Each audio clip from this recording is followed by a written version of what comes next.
Negros Oriental naman nag-ikot si Pangulong Bongbong Marcos ngayong araw para mamahagi ng tulong sa mga magsasaka. Para bigyan ng mukha ang balita, Mobile Journal, Julie Baiza. Maagang inikot ni Pangulong Bongbong Marcos ang Negros Oriental ngayong araw para mamahagi ng tulong sa mga magsasaka.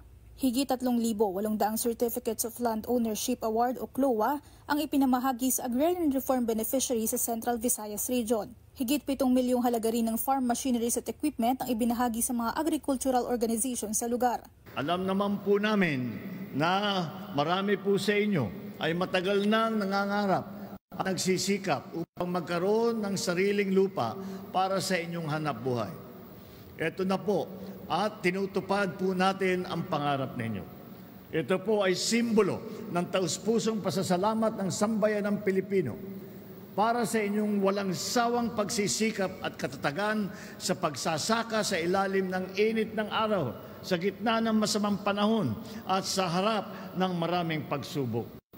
Muli namang nangako ang Pangulo na isusulong ang kapakanan at karapatan ng mga magsasaka sa bansa. Ibinida rin ni PBBM ang 100 milyong pisong pondong inilaan ng gobyerno sa pagpapatayo ng farm-to-market road sa Negros Oriental. Sa pagpapagawa ng mga kalsadang ito, mas mapapadali ang pagdadala ng inyong mga ani sa mga pamilihan.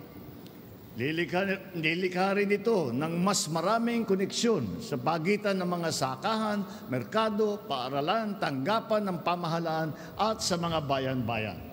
Lalawak din ang inyong magiging mamimili dahil mas malayo na ang mararating ng inyong mga produkto. Dahil daw dito, asahan na mas lalaki ang kita ng mga magsasaka at mapaunlad ang mga komunidad, partikular sa sektor ng agrikultura.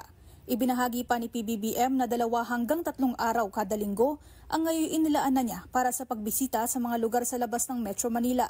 Yan ay para raw personal na marinig ang mga hinaing at makita ang kalagayan ng ating mga kababayan. Bukod sa Negros, nakatakda ring mamahagi ng land titles at support services ang Pangulo sa Tacloban, Leyte mamayang hapon. Mobile Journal, Julie Baiza po, hatid ang mukha ng balita.